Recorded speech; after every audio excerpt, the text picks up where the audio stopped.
and welcome to episode 2 of the Remain Undefinable podcast. I'm your host, Sadie. I'm co-host, Chrissy. And yeah, it's great to have Chrissy on today, finally. Yeah, we're going to be talking about ADHD. Yeah, and our personal struggles with ADHD. We've both got ADHD. Chrissy actually went through the full diagnostic. Yeah, diagnosis. Yeah. Diagnostic? What's diagnostic? Don't know. And also found out you had autism as well. Yeah, traits of autism, yeah.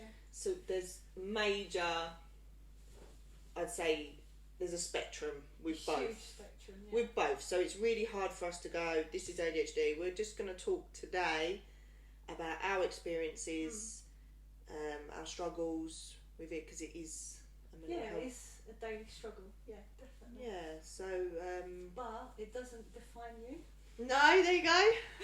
That's one thing because we said... Yeah, you really struggled with it, the ADHD label. I hate labels. Yeah. I really hate labels. And I used to say to Chrissy, like, I'm not labelling myself, I have ADHD. Because she picked up, when she got told, she was like, you've got it. Definitely. 100%. And I always knew, because my brother had it really bad. And my son's got it as well. yeah, your son and... Mm-hmm. Yeah? Has he? Yeah, Luke has, yeah. Really? Yeah, ADHD and Okay. autism. Yeah. I didn't know. I knew he had autism. Yeah, he's got ADHD. I actually noticed when he was probably about 3 months old and he was banging his head on the carpet and I was like... Yeah. See, my brother used to punch himself in the head. I mean, he'd hate me for saying that, but... yeah, and Luke actually fell down 6 flights of stairs when he was about 2 years old and just got up. And I was like to my partner at the time, see? And he would not accept it, so we had to go through the whole diagnosis. Do you think it's the... Because when I get really frustrated and overwhelmed, and that self-regulation thing you were talking about, which I want you to speak a little bit more about. Yeah. You do feel like you want to bash your head against the wall. I mean, to literally do it is another thing, but it's... Like, because I sort of understand now when my brother was younger and I used to see him kind of going, like, he would, you know. Yeah. But I guess it's like, because my brother's got it really bad, so that's why I think it wasn't picked up on in me, even though now my mum goes, oh, yeah, I should have seen it, you know.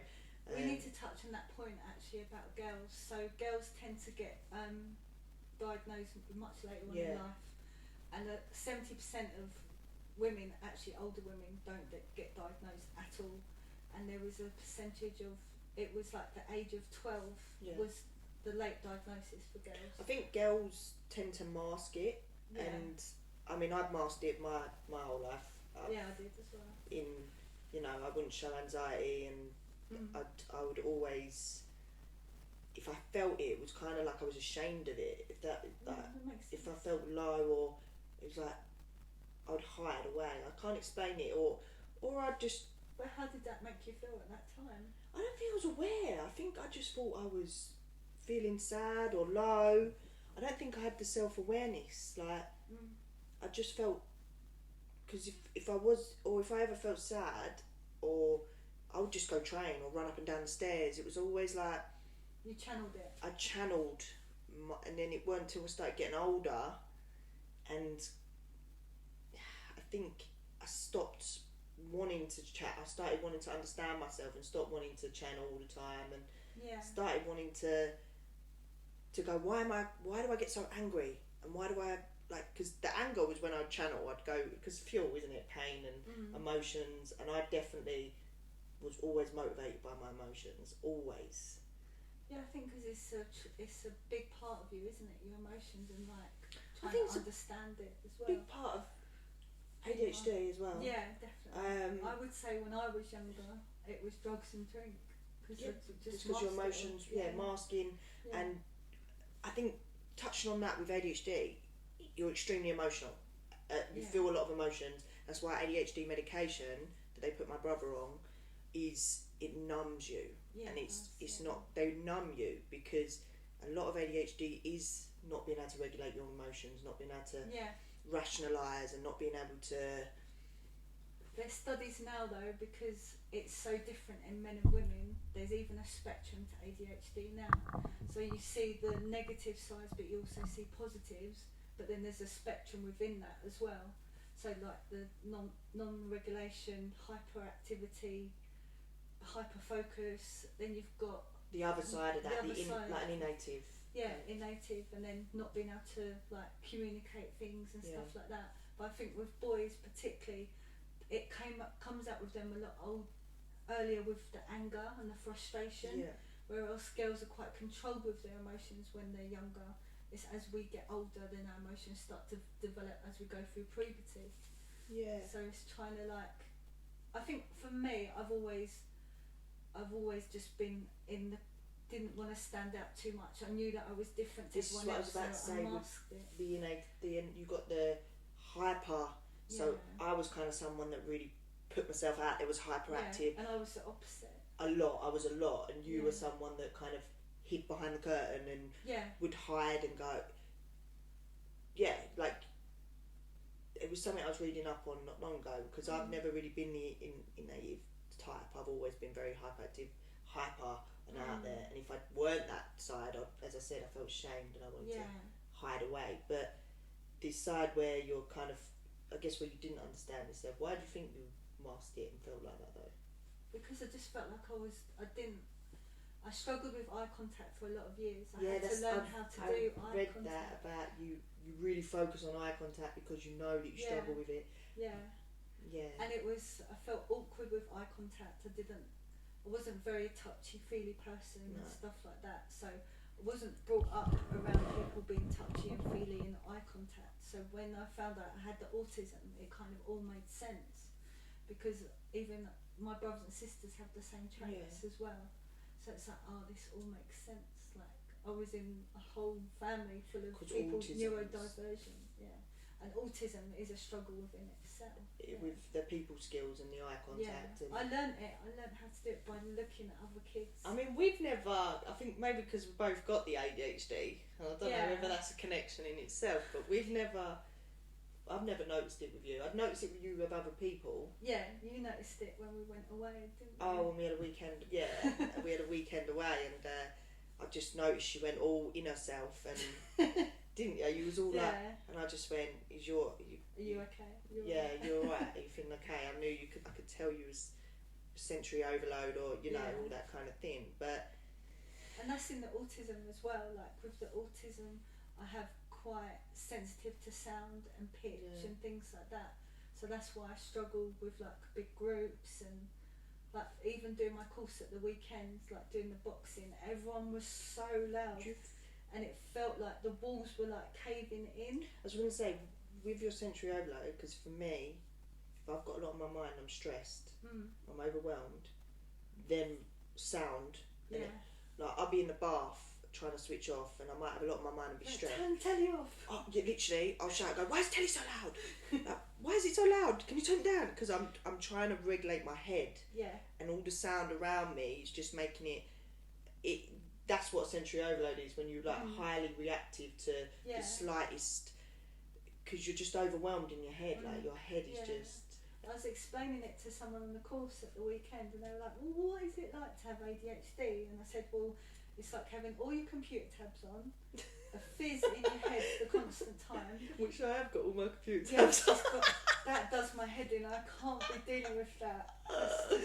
And it's, for me, it's being able to just do one thing at a time. But I think that's autism as well, because Sadie can have so much going on, and I'm like, no, I can't do this. But I have all that going on, but it might be a lot of carnage with it. Like a lot.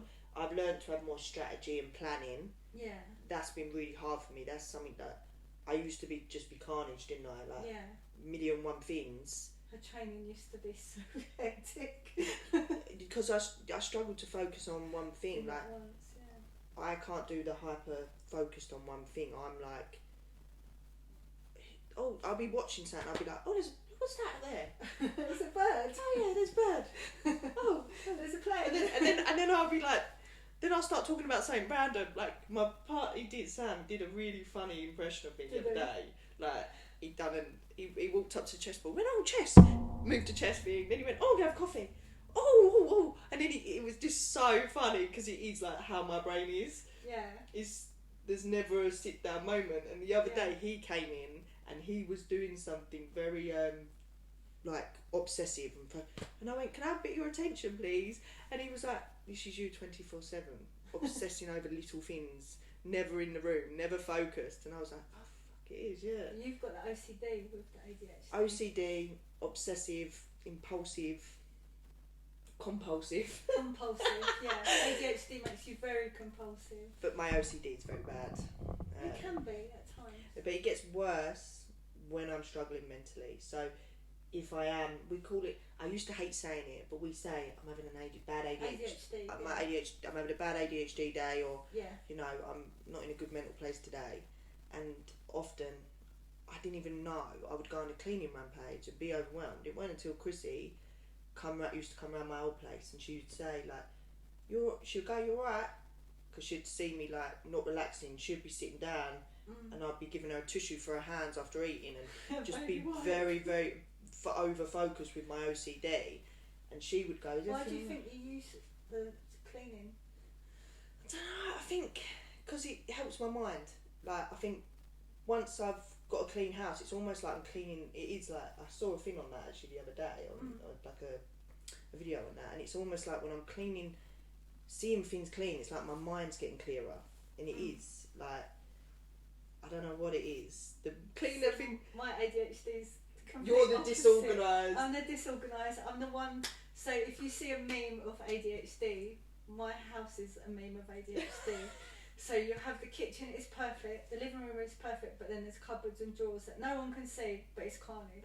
My bedroom is absolute carnage. It took me nearly half an hour to find a jumper that I had this laser focus on this jumper, because I was like, I want to wear that jumper, and I'm wearing those trousers, and I couldn't find them. So it's like, so my bedroom is like a bomb site. So what is that? The two types? Because I've seen this. So you've got like the messy, disorganised, everything's carnage and all over the place, and so to the outside you want everyone to think that you're calm, but your brain is just carnage. So that's why a lot of my flat is carnage. So but the piles is you trying to say to yourself, okay, I've got this pile, I'm going to deal with this. So mine's more of a control. Yours is control. Like, I'm all about control, and because I actually noticed it in a past relationship. We're going to talk about it. Yeah, we're going to go back on that, but I'd come back and they'd be like, we're trying to focus on one topic today, which we're not good at. Go back to ADHD, you'll be fine. Yeah. But I'd come back and there'd be like these piles of like really neat, and this is when I started picking up on my own self-aware. Why is my OCD worse at certain points? So I was able to go, is everything alright? Like, notice everything is like, I could never be with someone like me ever again. In terms of ADHD, I mean, I'm lucky. I've got my fiance now, but fiance. He calls us crazy as well. He goes, "Oh my god, you two ADHD heads." Yeah, because when you've got I think that's. But he's neurotypical. He's neurotypical. He's very logical. He's very black and white.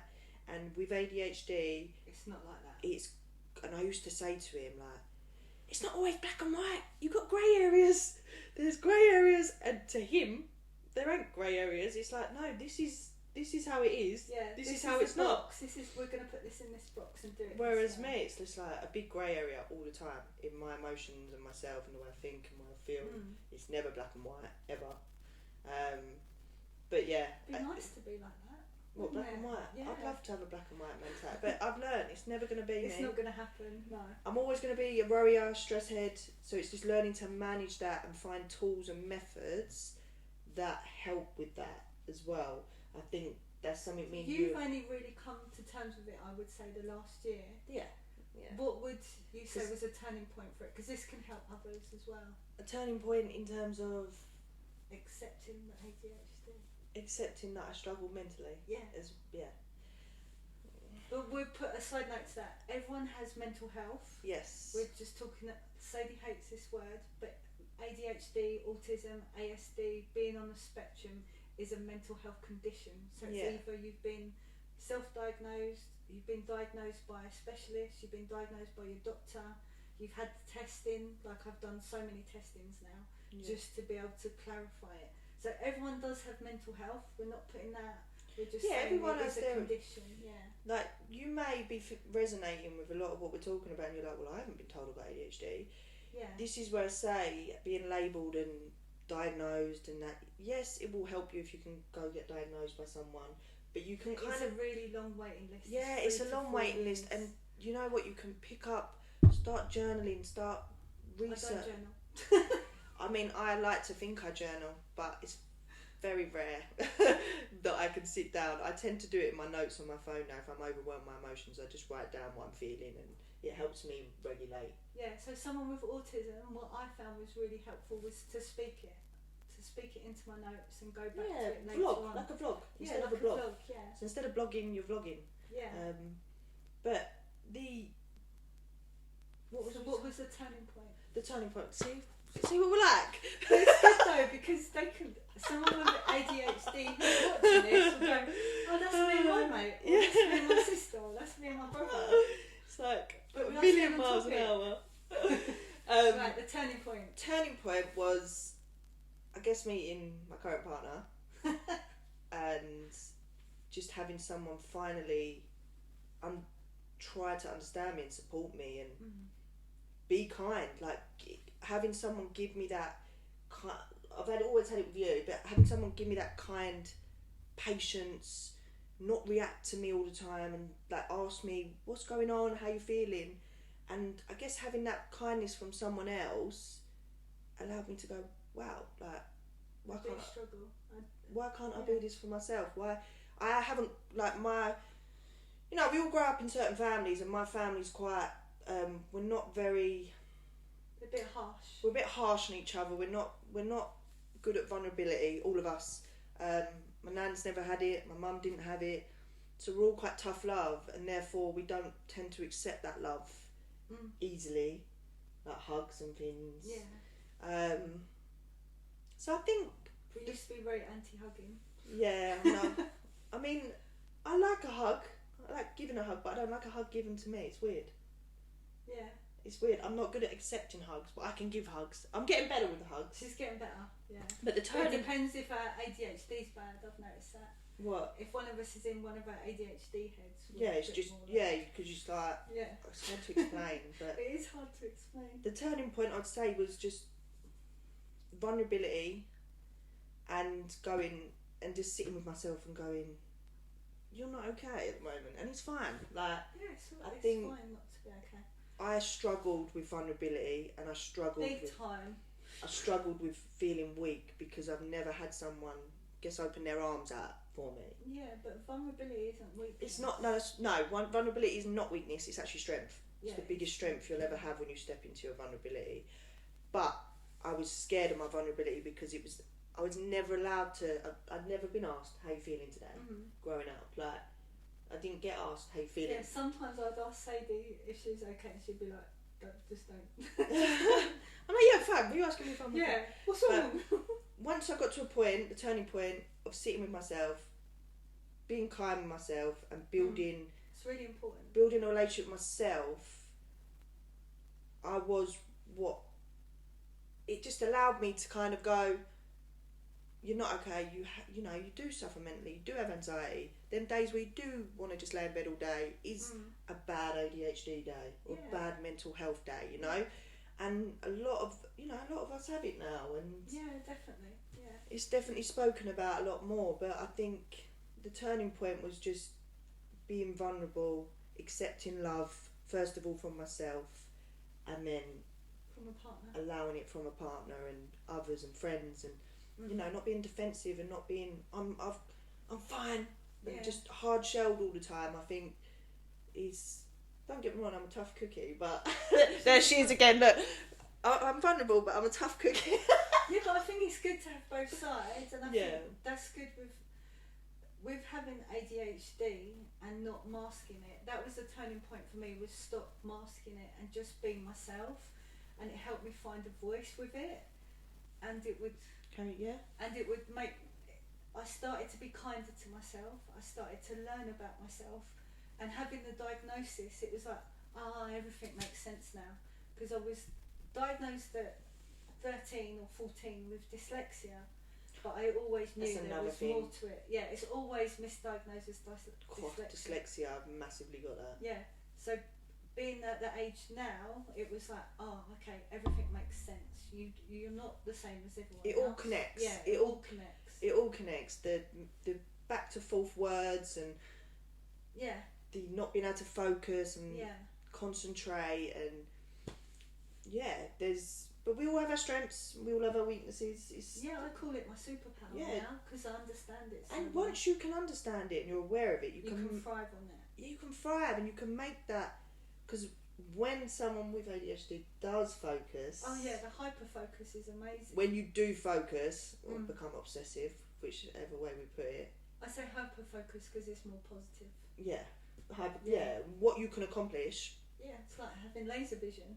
Yeah, like at school I couldn't do English, but there was a point when I realised posting, I wanted to have what did I call it?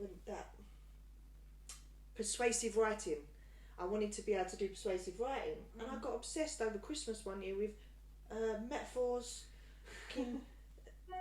Like I would never at school, that would not have interested me, but once it resonated with something that was you was passionate about the focus was there. So that's another thing. Once you the same, because when we decided that we were going to compete, it was like that was it, that was what we were doing, and nothing was going to stand in the way. The same when I become a PT, that was what I wanted to do and that was what was going to happen.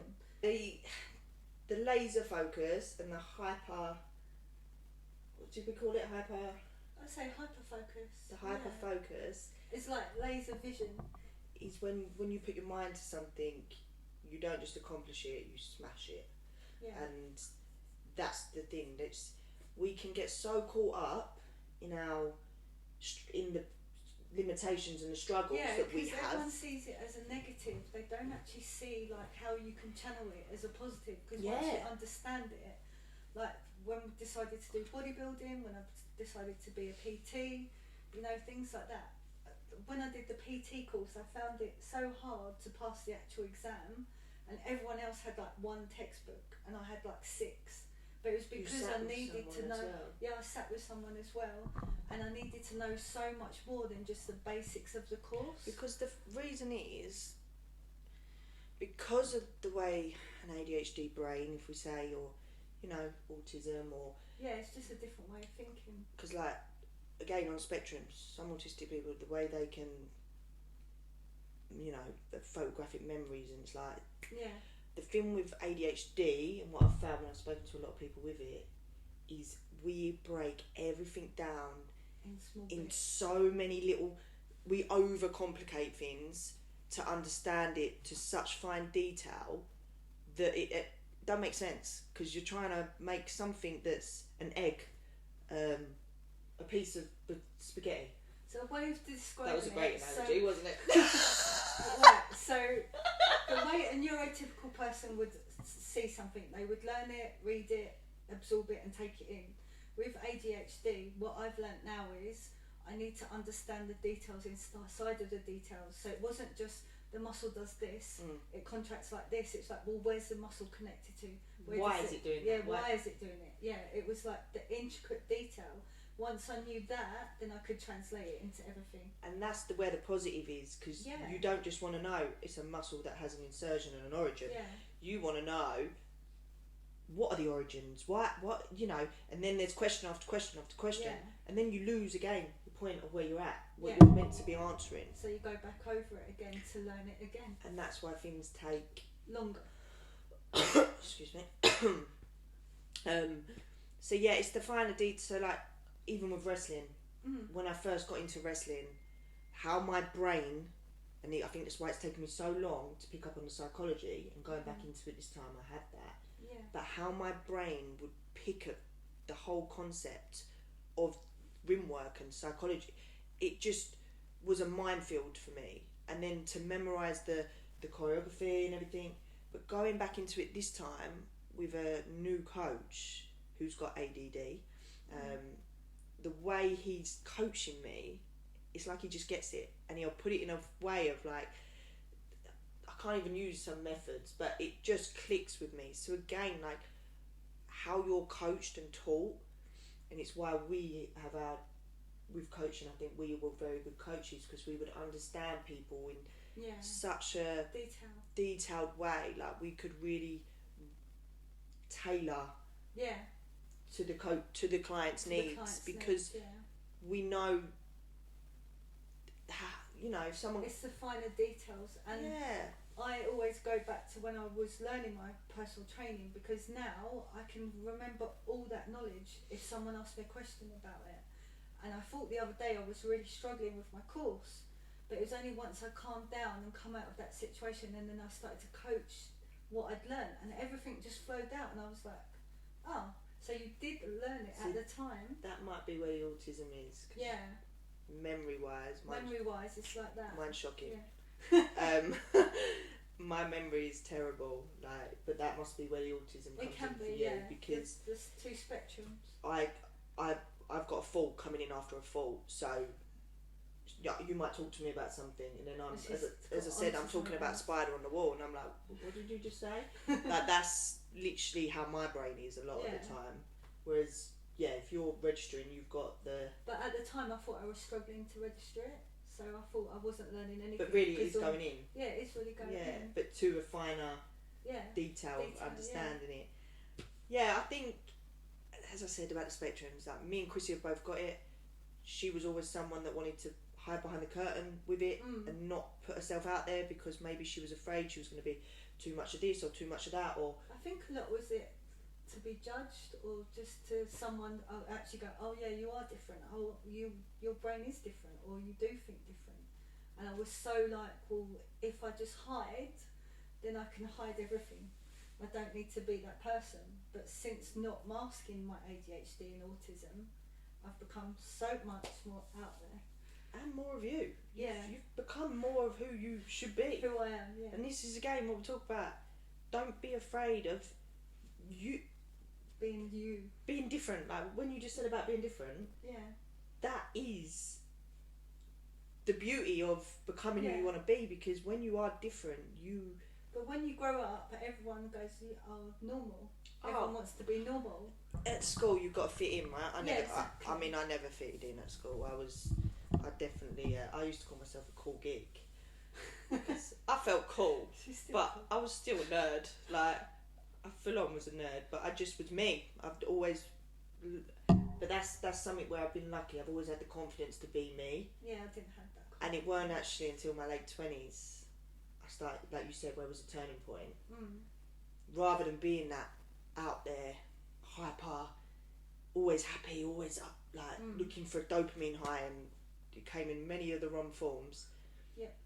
Many of the wrong forms, where I had a lot of carnage and chaos in my personal life because of it. Now I don't. I have a lot of peace. I started having probably last year, 2 years ago. I think I told you about them. I had the anxiety attacks. Which are like an overwhelming sickness, loss of breath. I've had a couple of them. Yeah, I had a few of them, and that was when I was really, I guess that was a turning point when I started to actually go, I've got a lot of anxiety, and it comes out in carnage ways rather than just sitting in it. And then when I started to sit in it, lean into it, I was having bloody anxiety attacks, which I never had in my life. I never thought I had anxiety. I used to just think I go for everything I want, and I'd say coming into my 30s, I've definitely battled anxiety a lot. More so, you've probably seen it. Yeah, I saw it before, but I never, because I knew that we both had ADHD. If Sadie was in one of her OCD moods, I would just sit back, let her go through it, and then she'll be fine. Because if you start to, people say to me, and it's not a horrible thing to say to someone with ADHD, but they go, well, when you feel better, or when this is going to happen, or when that's going to happen. Being literal just doesn't work. Yeah, like, if you're listening to this and you've got ADHD, when someone says to you, when you're going to feel better, it doesn't happen. You have better days and you cope better and manage better, but you don't feel better. Like, there's no cure to it. There's nothing. Your brain is just feels like a battle daily, and that's the only way I can put it. It's like a daily battle. Like something just to find a jumper, but because it had to be a specific jumper, it took me half an hour. Like someone who's neurotypical would just go and get a jumper and just take this one. Yeah. You know, I don't go shopping anymore because it's too overwhelming. I want to shop online, and it's just things like that. You just think, why can't something just be so simple? Like sometimes I even like plan what I'm going to wear the next day because then it's less to think about in the morning. It's another thing I do, and this is an autism thing. I have the same socks. I've got 6 pairs of the same socks. Why?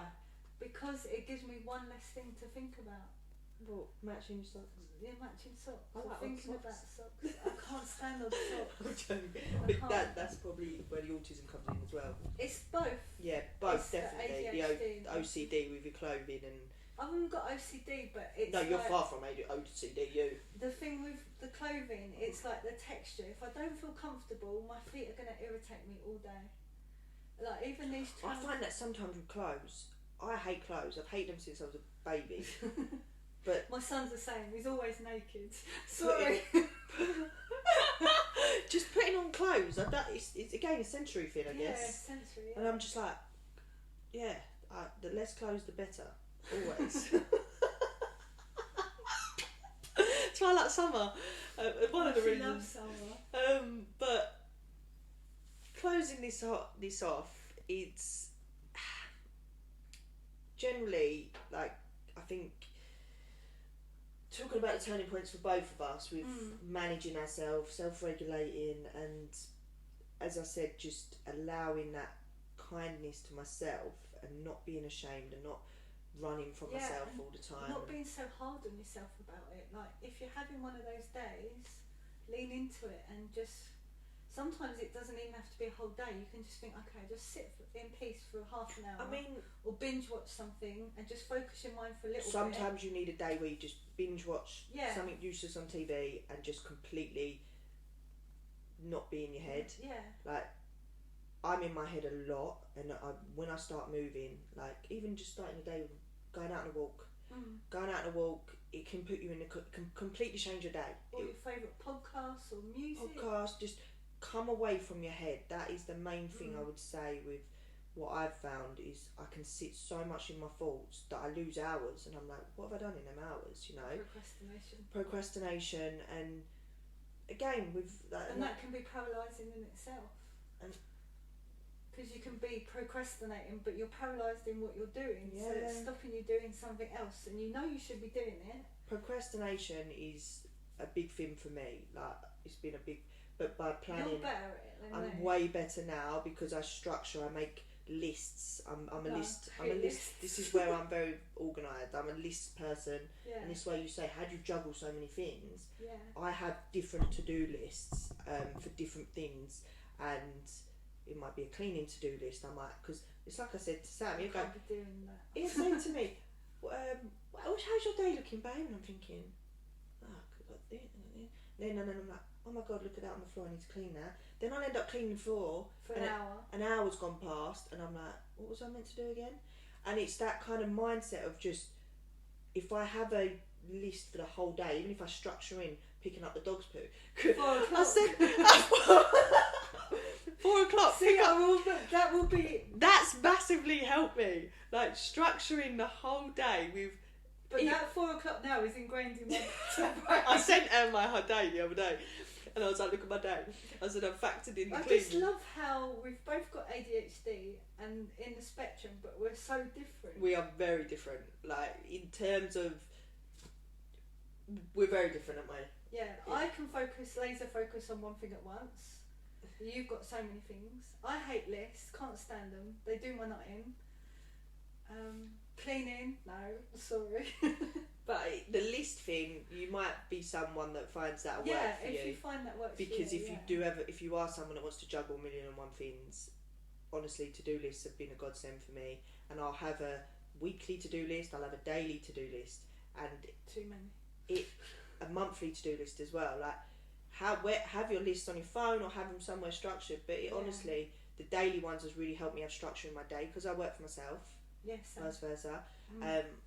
You know, I may be trying to do things like this podcast, grow this. So we structure it in now. We have our weekly podcast. Yeah. We have our, but again, just factoring that in as work and not losing time and things like that. It's having that planning all around it as well. Yeah, I would say I don't necessarily have lists, but I do try and structure things in hours and half an hours. Yeah. But it's mainly in my head. Are you the same with, like, for me, I'm either an hour late or I need to be an hour early. I can never be on time.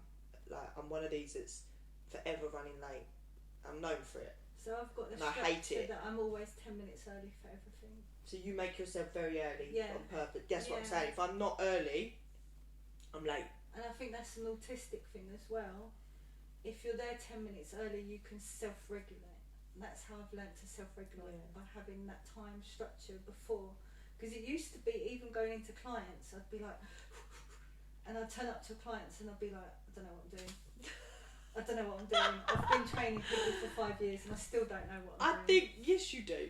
When No, she but means now- is in her head, she's like, okay, well, we're going to start. Oh, right, we're going to warm up. Yeah. But going back to the course that I was doing at the weekend, it was like he was instructing us and telling us what to do, but my brain had moved on to the next thing. So by self-regulating, you can regulate yourself to become present in what you need to do, clear your head a bit, and then be able to continue on. Speaking about present, for me, it's a huge thing now, and it always has been. But once you realise, you come down and have a coffee, and you actually notice the sky, and you notice, we were talking about this the other day. Yeah, smells. You know smells, and that's why I'm Sounds. obsessed with smells and things. Like, I'll put smellies on because it makes me present. It brings me into. It's like a sensory for me. It's like a. I don't know, but it makes me present, and that's why all these things are good for your mind. And like burning something, you're focused in the moment. Like burning, I love bonfires. Yeah, like planto santo. Am I saying that right? Yeah. Anyway, it's like saging, but She does oversage though. I oversage, but it's the calming effect of burning something and watching the smoke, and you're in the moment. Also, it clears energy and spiritual side of it. But the whole thing about being present is a lot of the time with ADHD, you are in your head. You do live in your head. You know, it's a place. It's a place you have to very much get used to being. Or managing, because you're never going to be able to be one of these people that comes home, falls asleep in front of the sofa, and it's not unless you're going through a burnout. A burnout. Yeah. That's the only time you'll ever see me. Yeah, same. Vegging out on the sofa. I don't think I sit down for longer than 2 minutes. I'm learning to turn my phone off at You're getting better. Turn my phone off at certain. Not go on my phone after 9. I'm trying to make that a rule now. And things like that, because it helps me be more present and not obsessing about what I need to do or what I need to achieve or where I need to be. Or I have to do that with my bedtime. I have to turn my phone off and I have to put my earplugs in, say to myself, I'm going to bed now. Yeah, bedtime now, Chrissy. Bedtime, I do. So many of my friends laugh at this, but you know what, it really helps because it sets your mind to think, okay, you need to relax. Talk to yourself. Honestly, it's not a crazy thing. Well, it might be. It is a crazy thing. I talk to myself all the time. I will say, well done, Sadie, you're doing like, and it does. She never says well done. No, I never say well done, but I'm trying to. But she lets others say it there. But basically, just gratitude will bring you into the present moment. Try and be grateful, because a lot of the time, if you are hyper focused or someone that's very much always needing to achieve and driven, and you know, or you might be someone that's paralysed all the time and in procrastination and can't seem to get any action into their thoughts. Once you start acting on your thoughts and you're doing things for it, that definitely helps calm and bring you more into the moment. All the time you are in procrastination and that no action with your thoughts. Yeah, fight or flight. Fight or flight, survival. There is that two sides. You can either be in the survival with ADHD, which is, you know, feeling paralysed, and or you are in the thriving. When you're thriving and you're acting on your thoughts and you're in your element. What have you achieved through your ADHD? Through accepting that I struggle with. Yeah. I think structure and being able to go, okay, today's not a good day. Let's plan it. Let's structure it. I'm not in the best of mental places. How can I help that? What are the things I can do today? Go on a walk. Go, you know, try and write down my feelings. Try and understand it. Maybe vlog. Do a video, you know, like you said. I do voice notes rather than videos. Yeah, voice noting. You talk into video a lot, which helps you, I think. Yeah, I like to talk about that ADHD because not only it helps me talk about it and understand, but it actually I get quite a lot of people asking me about ADHD. And when I first started to talk about it, they were like, well, you don't look like you've got ADHD. And what does ADHD look like? Exactly. That was the biggest thing, and I was like, I need to talk about this more because obviously I've masked it so well that people don't actually, they can't see the ADHD within But that whole thing, you don't look like you've got it. Yeah. Like, this is the judgmental, stereotypical, defining. I think it's just people's lack of knowledge. Lack of knowledge and ignorance. If you're neurotypical, then you're going to think, well, what is this all about? Yeah, there you go. I'm overcomplicating it. She's I'm getting deep, as always. Everything's deep. Everything's got to be deep for me. But you know what? By people saying that, it actually made me think, okay, well, maybe I do need to talk about it more because then people can understand it more. Yeah, and I think... And then people were like, oh, okay, now I understand. And then people would say, well, I'm struggling today. And I said, well, it's okay to struggle, it's fine. Like, it's good to even be able to say you're struggling today, by the way. If you can actually sit there, the self-awareness in that is... that's big. a massive achievement in itself. That's what... That was a turning point, having that self-awareness to go, oh God, I'm a bit, you know, why am I over cleaning today? And, you know, stopping and slowing down for a bit, focusing on your breath and just breath work for me. I was saying to Chrissy, I've got this thing I do in the bath now. I hold a crystal and there's this whole thing about putting negative energy and negative thoughts into the crystal, and I hold it to my heart and like breathe and my adrenaline starts to go. So I know I'm releasing a lot of like this heavy weight and energy. This is a spiritual thing as well. That like, but also what you're doing there is you're releasing some serotonin, which will help you balance out your dopamine at the same time. And it just brings me into a more grateful present moment and just stops me doing all the doubtful thinking. And there's so many tools and methods. So as they're closing this off now, there's so many tools and attributes you can adhere that are gonna help you as an individual with ADHD. Don't try and copy someone else or try and do what someone else is doing. There is no one way. What Chrissy does for her may be completely like, oh, I can do that. Would not work for me. Like, same for me. She wouldn't go on a cleaning spree. That'd be her worst nightmare. No. So get someone else to do it. Thanks. Say to come round. She'd rather sit in the like. Sometimes ADHD can be mess. Like, it can be the other side. It's a chaos. It can be a chaos. You're either over controlled and everything's got to have a position and everything has to be in position, like in a place, or you're carnage and messy, and that's enough. They're two extremes of the spectrum, and the main thing is mental. How do you word it? Mental health. The mental health conditions. The mental health conditions, mental health battles. Someone who doesn't have these struggles and is neurotypical, like Chrissy was saying, I need to Google that word after this. Neurotypical just means they're not on the spectrum and they don't have. They're more logical. A mental health condition. Like ADHD, there's nothing logical about it. It's the most illogical. There's nothing. But once you understand, you ADHD is logical. It is more logical, but there's still going to be. Because that was a turning point for me. It was actually understanding inside and out about ADHD, and it was like, oh, but that makes sense now. I do that because that makes sense, and that. But this is the whole thing about doing exams and that what we're talking about, where Chrissy was saying she'll, like when you were saying you will ask a question with question and question. It's the having the illogical way of seeing something at first, before it becomes logical. And that's where ADHD is a lot of the time. It's everything is irrational. Everything feels so much bigger than it is, and it ain't until someone logical goes, sit down, it's just this and you're like, oh, okay, it's fine. But because I had it with my sister, she said to me, you don't let yourself be happy.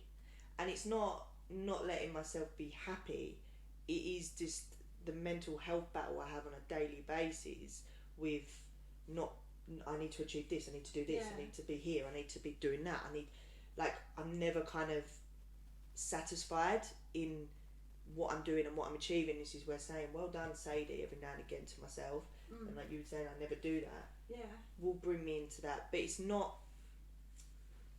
because I feel happy, but there is always that longing for something else, which does take you away from your happiness. And because the only happiness you can have is in the present moment, is where you are now, is what you're doing now. And when that is a good point. Like when my sister said that to me, it was like, I don't let myself be happy, and it was like, okay, I need to start. And I've got so much good stuff. Yeah, definitely. And a lot of the time we can all be like this, where we're so focused on what we haven't got, what we aren't doing, what we haven't achieved, rather than just going, do you know what, I'm trying. I'm in the process of achieving this. I'm trying to achieve this, and I'm more than happy with what I have achieved.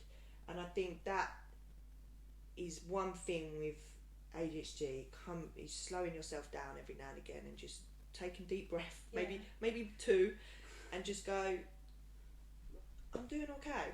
I think a good thing that I do in the morning, and it really grounds me, is you're alive, you've got a roof over your head, you've got food, you're going to be fine, it's another day. Yeah. And that little mantra in the morning is just like, it just calms me down in the morning. I brush my teeth and then I get on with my day. But then later on it can be carnage again. But honestly, seeing the transformation in you since you found out you've been diagnosed and you found out 2018, honestly, the confidence, and when you stop seeing someone mask themselves and hide behind themselves, and they step into their light and they step into their differences and what makes them shine and what makes them different, they glow as a person, and you see it in the thriving. That's where you thrive. With ADHD, with autism, you can thrive as a person, and don't be ashamed and hide and mask yourself because you're different. That is what makes you shine. That is what people are going to be attracted to. The more you step into that and you shine through it, and you understand you, and you don't care who else doesn't, and you stop trying to fit in because you will not fit in, right? And you will attract. You fit in with others. Spectrum. You'll attract your tribe. You'll attract your relationships, and you know what? You'll connect with someone that you've known 2 minutes more than you've known someone your whole life, because that's what happens. And I learned that when I started travelling. But anyway, we're gonna close this off because we've spoken a lot today, because we could talk forever. But if you have any questions, we're going to put up a poll and a questionnaire after this, so please do ask questions, because we would love to touch on all your questions and everything in another episode. But any questions, please reach out. And if you've got any more questions about being on the spectrum or ADHD, or you feel that there's something more that we need to elaborate on, then just let us know. But because we can talk for England. And you are part of our undefinable community now. So our tribe. So please ask questions. It's going to help us connect with you guys and build our community. But that is the end of episode 2. Thank you for listening. We'll see you soon. Thank you. Bye bye. Bye. See ya.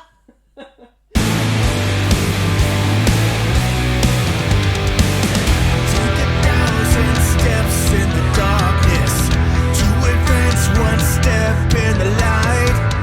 Determination is an